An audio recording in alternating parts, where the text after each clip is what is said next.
we had lots of fun. There were lots of good things that happened. We did a lot of work, and so it was a privilege to be able to go. And before I go much further, I did forget to do something earlier, and that was to thank all of our leaders that stepped up and led and did different things while I was gone. I didn't have one worry in the world about being gone, and that really kind of amazed some of the church leaders there. They're like, hey, are you like talking to your people constantly? And I was like, no, there's like 6 or 7 baptisms going to be happening. There's and so I wanted to thank, Jonathan and our worship team and Kyle and I know Mark and them aren't here, but thank them for leading so well while we were out. That is such a privilege and a blessing as a pastor to know things were really handled really well while we were gone. And so thank you guys for that. So I wanted to kind of orient you a little bit about the trip, what we did and what took place and everything. First of all, we didn't know it too much. We knew a little bit of what Dallas was telling us, but the location of where Wenatchee and everything is plays a kind of a big role in the way that you can minister there. So we have a map of Washington I want to show you. And so Wenatchee is right in the middle of Washington, right in the center. So you see there's the Cascade Mountains, and most people when they think of Washington, I think they think of the Seattle area where it rains a lot. There's lush green mountainsides and stuff like that. Wenatchee is not like that. Wenatchee on the eastern side of the mountains, that's all very kind of an arid region. Brown, not a lot of trees. They only get 8 inches of rain a year there. They do get some snow, about 2 feet of snow, but they get all of their water from the Columbia River that runs through Wenatchee and East Wenatchee. And so I want to kind of zoom in a little bit on the Google map and show you where we were kind of working. There's 2 little pins on there. And so in the kind of the left side of that image, you'll see Wenatchee and East Wenatchee, and they're technically 2 towns, but they're only separated by the Columbia River, by the river there. And so combined, there are about 50 or 60,000 people in those 2 towns together, which basically functions as one town. The first pin that's in East Wenatchee there, that is where Eastmont Baptist Church is located. And so we were actually, first starting this trip, we were in contact with Eastmont to see how we could help them minister. And they were working on a project to help Rock Island Community Church at the time, now it's Rock Island Baptist Church, but help them because in Rock Island, there's about 1,000 people in the town and 1 church. But this church was dying, and they only had 9 people left in that church. And so what we did was there's a combination of things, and we're going to share, but we went to help them do some outreach because there they don't do a whole lot of outreach. And so I do have one more picture to show you here. This is just kind of on a little bit of a plateau overlooking. I know it's really hard to see because you see the orchards here in the front, but where you see the water, one of those is the river, I think, on one side, and then there's a little bit of like ponds. Right there next to those ponds that's Rock Island. And so if you zoom in and all that stuff, you can actually see the church that we were helping and stuff there. But Rock Island's not very big, but when there's only 1 church in town, there's a tremendous amount of opportunity. And so we went to help Eastmont help Rock Island. That's what our goal was, is to help them do outreach. We also were there to help and encourage the pastors. Our pastor at Rock Island, who's now the pastor at Rock Island, is named Alex Garza.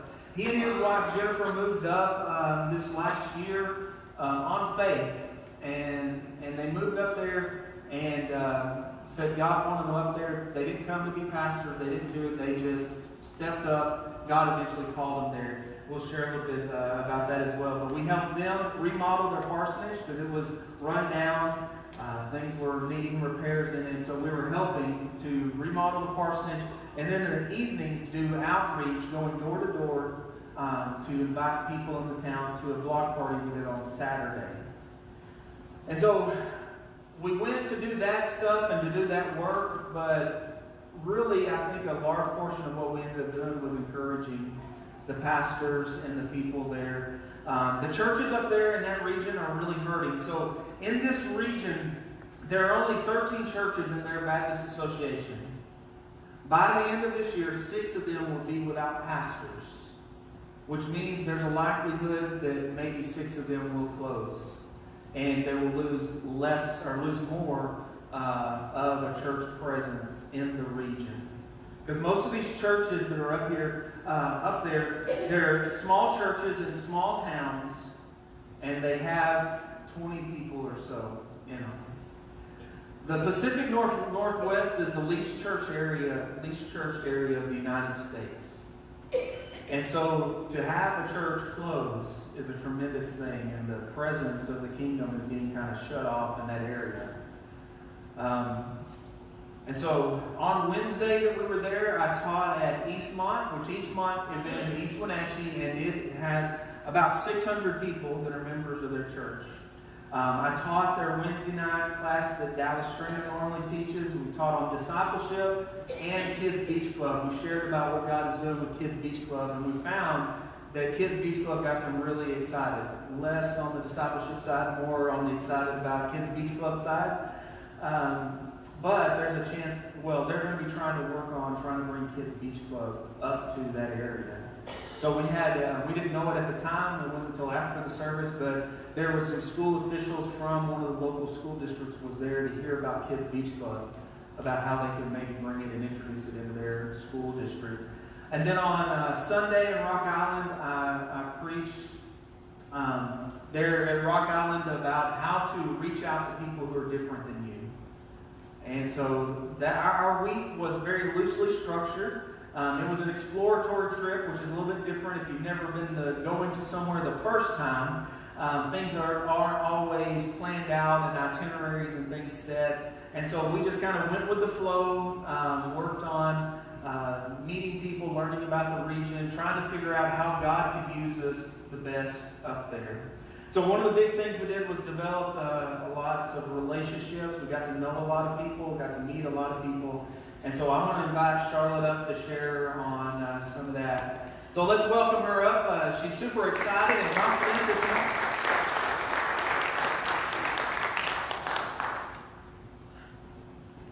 Rick's a liar. I am not super excited and confident.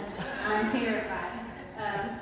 For you more mathematically inclined people, I tend to say that there is an equation to my personality, which is the amount that I speak is inversely proportional to the number of people in the room. If you're not mathematically inclined, that means more people, less talky. So this is a mathematical impossibility right now, but the Lord can do some things.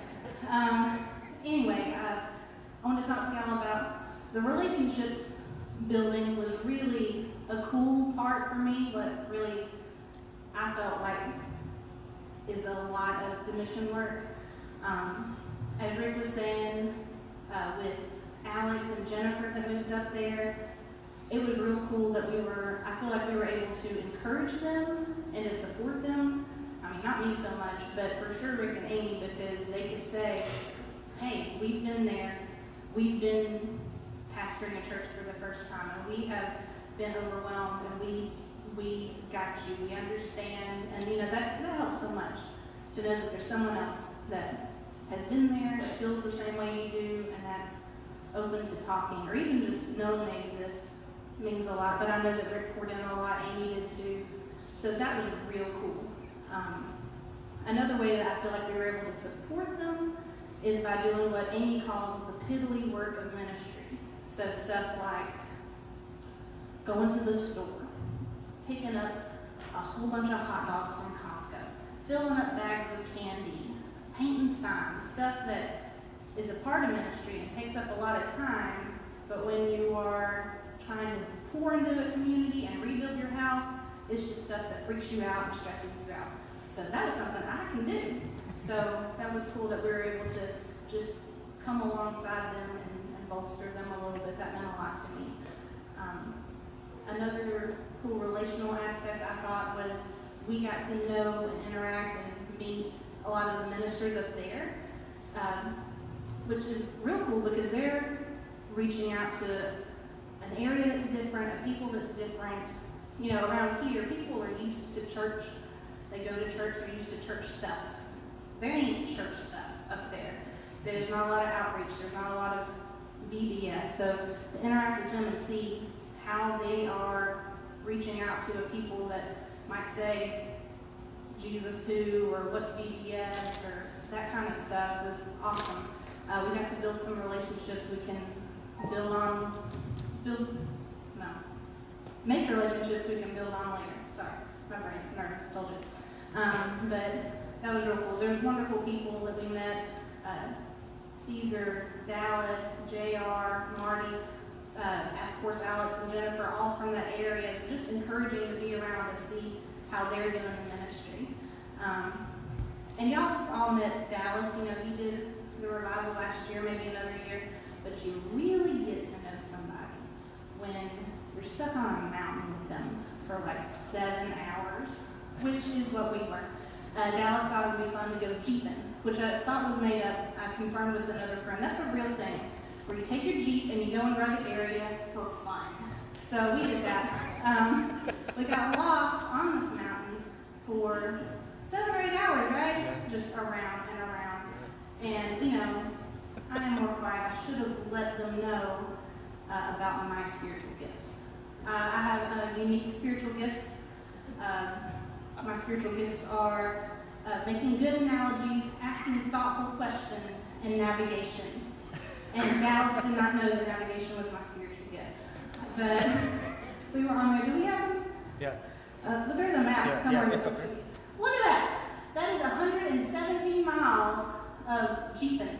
Me and Amy and Jared were crammed in the back. We didn't have seat belts. It didn't matter. We weren't going nowhere.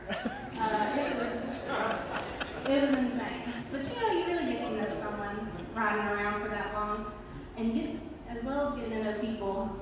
The jewel for me of our trip was getting to know Rick and Amy.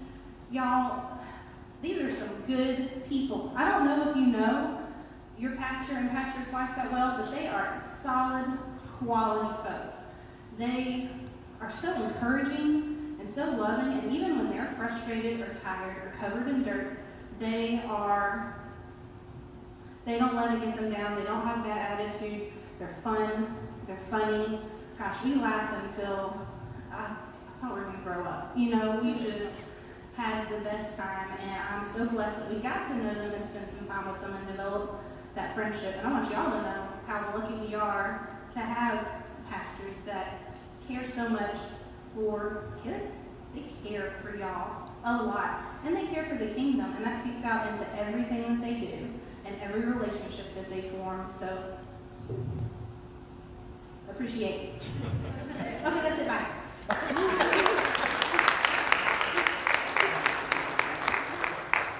Well, I should have started off before Charlotte came up, but it was really awesome to get to spend the week with Jared and Charlotte, because it was a little bit loosely structured, and there was a lot of go with the flow, you know, be a stick in a string type thing. But they are awesome, and it was a blessing. We did laugh a lot, man. We laughed till our stomachs hurt, our faces hurt.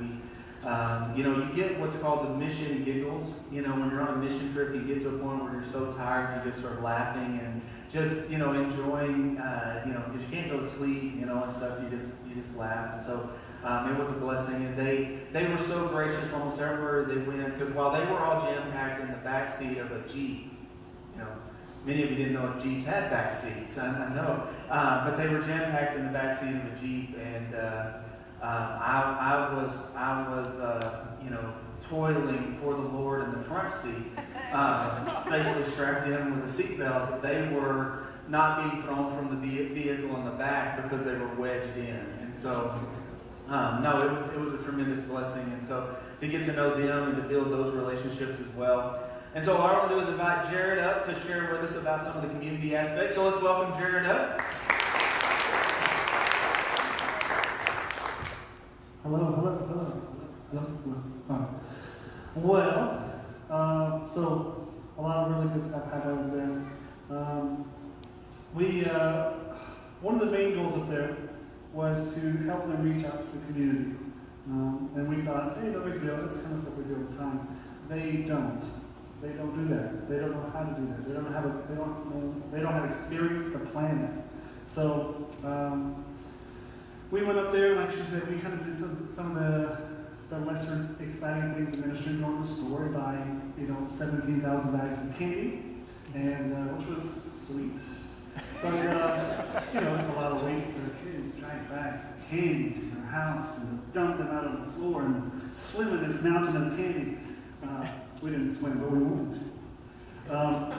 So we spent several hours packing these bags and getting the stuff ready to pass out to community, flyers and cards for the church and all kinds of different things to pass out. And we talked to just about every single person in the whole town. It's a small town, but that's a lot of folks. That's a really cool thing. Like, you can say, there's 1,000 people. We talked to everybody. That's cool. We talked to the whole town. That's like giant. Look at the big task we did. So anyway, we passed out flyers to the whole community. We went to everybody and talked to everybody and invited them to church. Not just stick something on the door, leave, but knocking on the door, waiting, talking, inviting, encouraging. So there's a few different kinds of people up there that we encountered. Most encounters were really positive, actually. Very surprising for us. We're like, we didn't expect such cordial people. That's the first type of person we encountered. We're like, oh, thanks for letting me know. God bless, see you later. That kind of stuff. The second kind of person was very thankful to be invited to church. Several people we would stop and have a conversation with. They'd come out of their house, actually. Most people would stand at the door and take the candy and leave. But several people come out of the house and were excited and were talking to us. And one lady was like, I'm so excited that there's some place here that has something for my kids. Because I'm just looking for something to get my kids connected. And there's something here in town, in the community. I don't have to drive 20 minutes to the next town to do that. It's right here. Very thankful, very expressive. Some people just wanted somebody to talk to because it's a small town and nobody talks up there, I guess. And then the third kind of person up there that we encountered, which kind of blew my mind a little bit, is, hey, how you doing today? My name is Jared, this is Charlotte, this is Caesar. We're just out in the community, we're representing Block Island Baptist Church, trying to invite you to come to the block party that's happening on Saturday. And the third kind of person would say, what church? Where's that at? And I had to restrain myself from going, the only church in town. The only church. That's it. There's no other churches. There's a main street that comes through town. And there's a church and a convenience store, post office, a market, and a tavern. That's it. There's nothing else in town. Once you come into the street, you go to the neighborhoods, you go to your house. So these people pass this house, or this church, every day they come in and out of town. And they didn't know the church was there. I don't know how to feel about that. It was like, come on, guys, we gotta get out there. We gotta represent Christ in our neighborhood. We gotta represent Jesus everywhere we go. The church isn't for me. Church is for us. Church is us, and the more that we can get involved, the more we can invite people to come and fellowship with us and get to know Christ. Like, that's the purpose. The purpose is to come and sit in the air conditioner. The purpose is for God's purposes, for the kingdom. So it really kind of threw me off that so many people were like, I don't know what church you're talking about. What do you mean? Oh, the blue one with the giant sign, the giant cross. And yeah, one over there. I don't know what you're talking about. It really changed my mindset for our community. How many houses over here, how many people over here don't know that we exist? Don't know anything about Longwood. Don't know anybody from Longwood. But we're here for a reason. We're here in this community for a purpose. And it's kind of honing my mind to focus in on the people that live here. I think you told me this fact that most people don't drive more than 20 minutes for their church. We're within 20 minutes of a lot of people. There's a lot of people that we can be impacting and encountering and encouraging and sharing the good news with. It's not just a good news, it's the good news. Right. We should be out there sharing with people. So that's one part. But the second part I want to say is we were really encouraged. I was particularly super encouraged by the people that are up there in ministry. Alex, I'll get to Alex in a minute. But Caesar, this dude, man, he loves people. He loves. I heard him say 6 or 7 times this week, whatever you need, man, just let me know. I'm here to help you, whatever you need. And we didn't ask him. We didn't say, hey, who could help us around? Like, he was always volunteering to help. He'd leave work early to come help us. He'd stay up late to work. He worked like the midnight shift. He went in late and stayed up late, and then went to the church to work, and then went home to sleep a little bit, and then went back to the church to work. Then went home, and then went to work again. Like, this guy was a workhorse. And he was still, how can I help you guys? What can I do? Let me help you. Let me serve you. Such a servant. Dallas, you guys know Dallas a little bit. He really does ask every waitress, how can I pray for you? We're going to pray for our food. How can we pray for you? And it's really encouraging. I don't want to do that. It's nervous. I don't want to talk to people I don't know. That's weird. But he does it, and it's really encouraging to be like, okay, I can do this. Okay, all right, I've seen how it's done a couple times. I can do this. But he really does. He really does practice what he preaches. He lives out his faith for real. We went to his house. He controls what he watches on TV. Like, he's got some apps that kind of protect him and his family from all the filth that's on the TV. The way he talks to his kids, very calmly, very direct and real. Not whatever got away, we're adults, but like for real. Being a real believer, a real person. That was super encouraging. And Alex and Jennifer, these people that left their home in Texas and moved up there because they felt that's what God was doing. And then becoming pastor of this church because they felt that's what God would have them do. He doesn't have professional training. But he doesn't need it. God's got him there. And right. God's going to provide for him. God's given him so much favor with these people. He is in the right spot. And he's just saying, I don't feel equipped, but I'm here. I'm doing it. This is what God has me to do. I don't think I can do this, but I'm going to do it because this is what God's got me doing. It's such an encouragement to take that huge step of faith, that huge. Well, we would say, that's crazy. Why would you do that? You know, you got a great house, you got a great church, you got a great job. Why would you move up there to that other place where houses are way more expensive and you don't really have a job and you don't really know what to do? And he says, I've got to. This is what God's got for us. That's super encouraging. I'm nervous to go ask a waitress if I can pray for him. You know, he's living across the country. Like, it doesn't make sense from the world's perspective. For instance, some biblical examples here. Saul, he was like persecutor of Christians, like the number one bad guy for all Christians. He had an encounter with Christ, his life was changed. Now it doesn't make sense for the world. Like, hey, there's that guy, and wait a second, you're different. That's weird. We don't like you anymore, you know? Or David, who was a boy facing this giant when the whole army was shivering in their armor. He goes up there and faces the giant because God was being slandered against. And he stood up to this giant. Like Noah, building an ark for 120 years. It's never rained before that. He said, God, this is what God has me to do. Moses, Abraham, so many people in our faith that take those giant leaps of faith. There's always, humans would say, what regular people say, that's crazy, that's a dumb decision. And then we got to go to Washington and see people doing those same kinds of things, taking those steps of faith, living out their faith in real life, not just in theory, not just on Sunday.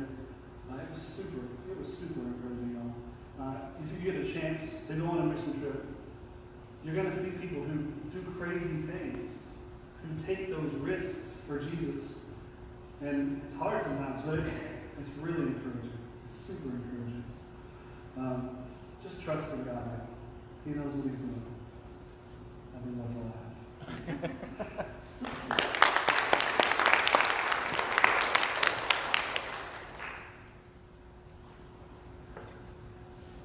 Yeah, the people that we encountered and to see, like you said, the pastors there, having moved across the country, and Alex and his wife, when they moved, he didn't have a job. He's on staff at Eastmont, and he worked a secular job selling cars for a while now. He's the pastor at Rock Island. All on faith, you know. But one of the big things that while we were there, not only were we encouraged and excited about seeing what God's doing in the ministers' lives and the different things within the relationships in the community, but one of the things for us was also being so thankful for our church family here. There are some things that we take for granted here that we shouldn't, because they don't happen everywhere else. Just the atmosphere of church on a Sunday morning at Wildwood is completely different in both churches because on Sunday we went to two different churches. We went to Eastmont, which is a church of about 600 people, and then we went to Rock Island, which had been a church of about 9 people, but since Alex has come on as the pastor and they've been doing some outreach and stuff, they had 30 the day that I preached. And so it's awesome to see God growing. And I told him, I was like, go by the percentages. Don't worry about the numbers. Go by the percentages. Because that's 300% growth, right? But one of the things is there is a sweet spirit here. And the way that this church family loves each other, albeit imperfectly, that same love and service isn't experienced everywhere else. And so even at both Eastmont and Rock Island, they were very unfamiliar with how to really love each other well or serve in that way. They're really unfamiliar with being able to do outreach. Things that we might take for granted, like, hey, we're going to go door to door in our community. That was something really new to them. That was something that was, took a little while. And so even at Eastmont, a church of 600, they were doing some outreach within their community for VBS that they had this week. And they had 5 people show up to help. You know? I sometimes get frustrated when we do something and we only have 30. And I'm looking around like, we're a church of about 100 people. And yet we'll have 30% show up, and they're a church of 500 or 600, and they have 1% show up. They're learning, but it's a slow process because there's regional differences that take place. And so please don't take your church family for granted. You know, yes, we can always do some things better. We can love each other better. We can do lots of things differently and better, but don't take for granted what we have here and the way that we do love one another. Part of this trip was an exploratory trip in that we were trying to figure out what it would look like if we had a continuing relationship with churches in that region. And I think that God really confirmed for me at least that I believe this trip could be an annual trip that we take, where we partner with their association or with Eastmont Baptist to be able to help those small churches that are in these mountain towns that there's 1,000 or 2,000 people in the town, and they have one Baptist church, and that church is running 20 people, and a lot of them without pastors now or will be soon. But be able to go and help them do outreaches, things that we take for granted that many of you are very accustomed to doing. Go up there, encourage them, partner with them, help them put on camps, help to reinvigorate and revitalize some of these small churches where they can see that, hey, if we're one of the only or one of the few churches in a town of 2,000, that means our church could have a considerable impact. The cost for the trip, we originally put was going to be about $500. And maybe we might have gotten close to that considering souvenirs and some of the money we spent on food. But our travel was only $280 round trip. And so this is going to be, if we're able to do this annually, this is going to be a low-cost trip. And so we're talking with Dallas. What we've talked about is that if we're able to partner with them, they want to make sure that on their end, they have all of our lodging and all of our food covered while we're there. And so we would only have to handle travel. That means that we could possibly take a team of 10 people for less than $3,000 to go and to encourage and to share the gospel and meet new people that are going to be lifelong friends. And I'm even hoping that as we do some of our outreaches that they can send some teams down to kind of get to see how we do some of those things. Like I said, we don't do it perfectly. We don't, there's lots of things we could probably do better. But for them to come and be encouraged to see a church body like you guys loving on each other, caring for one another, loving our communities and going out and sharing the gospel. I know at one point before the trip, Dallas had asked me about, as part of the planning of this trip, and he said, if you had to take, and you told everybody, we're going to go out and we're going to share the gospel, how many people in your church do you know could easily go out and just share the gospel? They're solid. And I told him, I said, just off the top of my head, at least 30 people I know and I've personally witnessed sharing the gospel somehow. He said, in our church of 600, he said, we wouldn't even have that. See, the people up there aren't against the gospel. It's that the churches haven't been sharing the gospel. And that's what Dallas is trying to do to change the church culture at Eastmont. It's what Alex is trying to do to change the church culture at Rock Island. And at Dallas's church, they've had about 200 people get saved over the last 3 years. And so now they're really feeling the burden of needing discipleship. And so that may be something that we're going to be able to partner with them, which may be a smaller team like myself or a couple of others. We go up and maybe do like a discipleship conference for them, to help them to see that, it can be done differently, or the ways that we try to do it and what our heart is behind it. So please be praying for these churches up there. A lot of these pastors feel isolated. A lot of them are on the verge of burnout.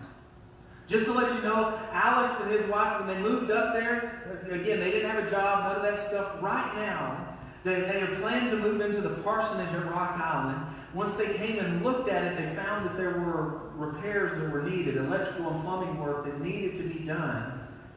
And so they started doing that work. They and their family, which they have 4 kids, are living in a fifth-wheel little trailer right outside the parsonage while the parsonage is being worked on. And you could see the pressure all over them. But they were there, and they show up every day, and they serve. And that's what faith looks like sometimes. It's not having all the answers and an assured outcome. It's just saying, I believe God wants me to do this, and I'm going to show up. And so I want to read a passage from you guys, for you guys this morning. It's a passage, part of the passage I preached out of last Sunday at Rock Island. And I want to encourage you, since today's just a different service for us, we won't have a response time in the traditional way we do it, but I want you to consider this. So in Acts chapter 8, if you guys want to turn there, it's just going to be a verse and a half. But in Acts chapter 8, verse 26, we come to the story of Philip. And Philip, so Acts 6, we have the first deacons selected. There was a problem in the church. We have the first 7 deacons selected. In Acts chapter 7, you have Stephen, who was a deacon that was selected there in Acts 6. But we have him standing before a crowd, preaching one of the greatest sermons ever preached, and then being martyred by the end of the chapter. Because of the great persecution that came upon the church in Jerusalem, many of the believers were scattered. We also see at the beginning of chapter 8 of Acts, we see that it introduces us to the man named Saul that Jared mentioned, who would eventually become Paul and the greatest missionary in history. But at this point in Acts chapter 8, he was the greatest terrorist against the church in history. And it says that Saul was there and had encouraged the stoning of Stephen. As you go through Acts 8, we're introduced to Philip.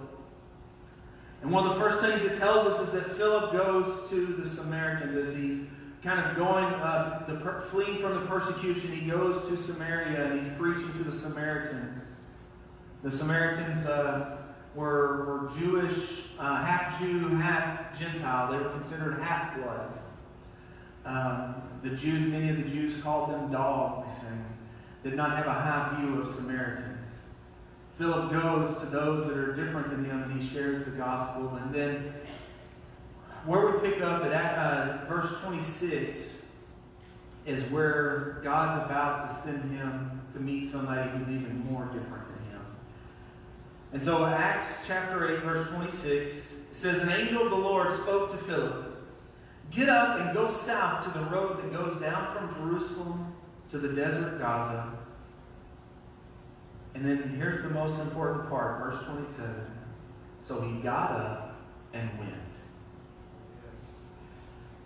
Now, what's amazing about this is there were two roads that led south from Jerusalem to Gaza. One was called the King's Highway that was well-traveled.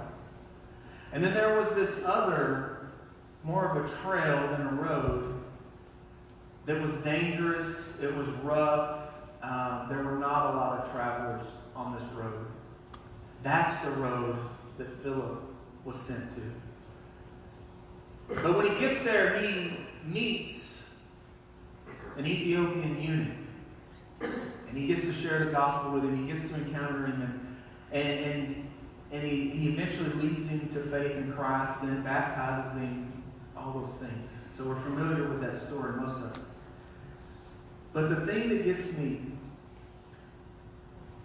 Philip was fleeing from Jerusalem where the persecution was taking place. God had taken him to Samaria where he already, within a short time, had a huge ministry, such that crowds of people were following Philip around. And then God sends him to nowhere, sends him to where there's not a lot of people. That he's not going to have the same crowds following him and hearing him preach. And just as I said, the Samaritan, when he says that he spoke to the Samaritans, that's a racial term biblically. You had Jews and you had Gentiles. Samaritans were a mix of the two. It was a racial, it's telling us, it's communicating a racial issue. Most of the Jews would not even think of, the Jewish Christians at the beginning would not even think of sharing the gospel with a Samaritan, because they were racially different from them. But when he goes and meets the Ethiopian eunuch, this is someone who looks quite a bit different than him. Because one of the things you have to remember, and I shared this with Rock Island, is that most of the people you see in the Bible were not white. They were not Caucasian, okay? They were Middle Eastern. Okay, so they were very olive-complected. So a Samaritan and a Jew, they would probably look similar on the outside. But when you go here to the Ethiopian eunuch, this would have been a very dark black man. It would have looked quite a bit different. What you see is you see God taking Philip, and Philip, what it requires, Philip gave his yes, and then God gave the go. Right? It's like writing a blank check of faith towards God, saying, whatever you want me to do, I'm going to do it when you tell me to do it. You can't immediately respond in faith to God and just get up and go unless you've already said yes. Because when you have to stop and consider, well, do I want to say yes or not? You can't just get up and go. And so, what I want to encourage you guys about is this. We're trying to expand what God is doing here. I believe God is leading this for us to have these mission trips. I want you to prayerfully consider giving God your yes now, to commit to trying to, maybe within the next year or 2 years or 3, maybe depending on what it looks like for you, saying, God, I'm going to commit to going on a mission trip or participating in outreaches that we do that are different. I would even ask you to consider giving God your yes to go to Washington next year. Think about it. If you had a year to save $280 for a round-trip airline ticket, I know that this trip has changed me in a lot of ways. I believe that it will encourage you and grow your faith as well. Next year, we're hoping to have 2 mission trips. That is one to Washington and then one to London. The London trip is a lot more commitment. There's a lot more things involved because it's about $3,000 per person. We believe that God is wanting to send our entire family. That's a lot of money, y'all. But we believe God's going to provide it. And so I want to encourage you, can you be like Philip? Can you give God your yes now so that you can get up and go when God says to?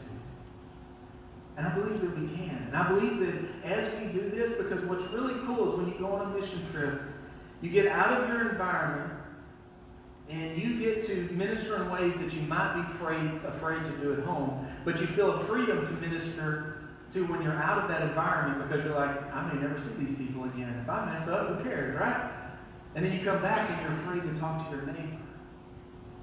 But what really happens is as you're encouraged and you see the responses that people have, that they're not out there just trying to, reject you and tear you up and all this stuff.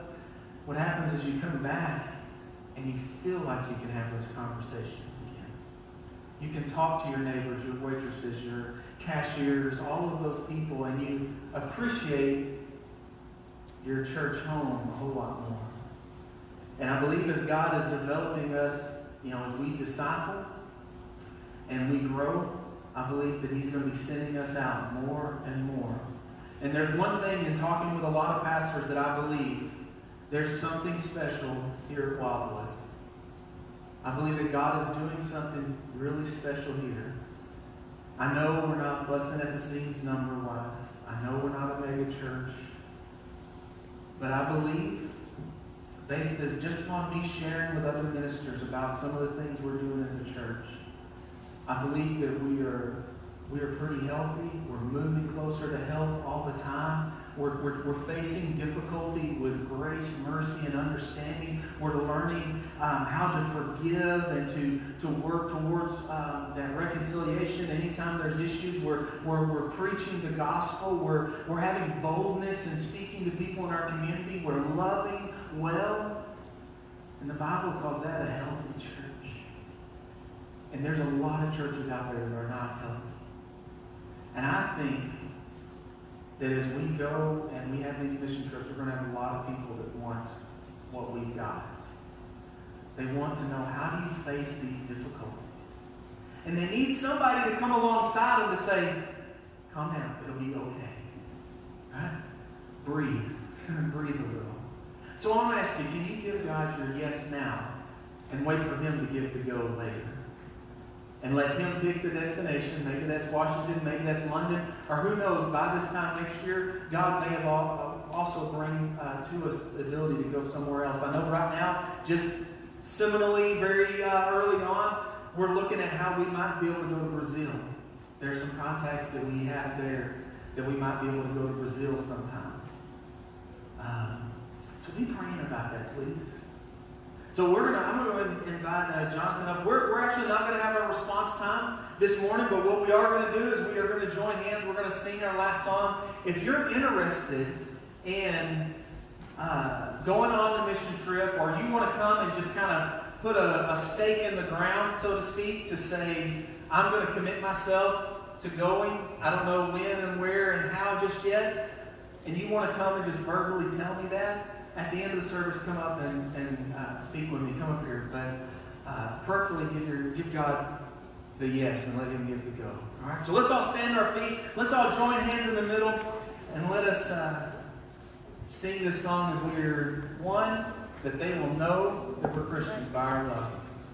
Father, I thank You for this day, and I thank You for this church body. And Lord, as everyone has patiently sit here and heard the mission report, God, I pray that it was encouraging. And that, Lord, there would be some that they've thought about it. You've already brought it to their mind, but maybe they've been afraid, or they're not sure where the finances are going to come from, or how it would look for them to go. God, I pray that You would give them the confidence that You are calling them, and the Lord, You will provide for them. Lord, help us to have the faith to give the yes. In Jesus' name, amen. We are one in the Spirit.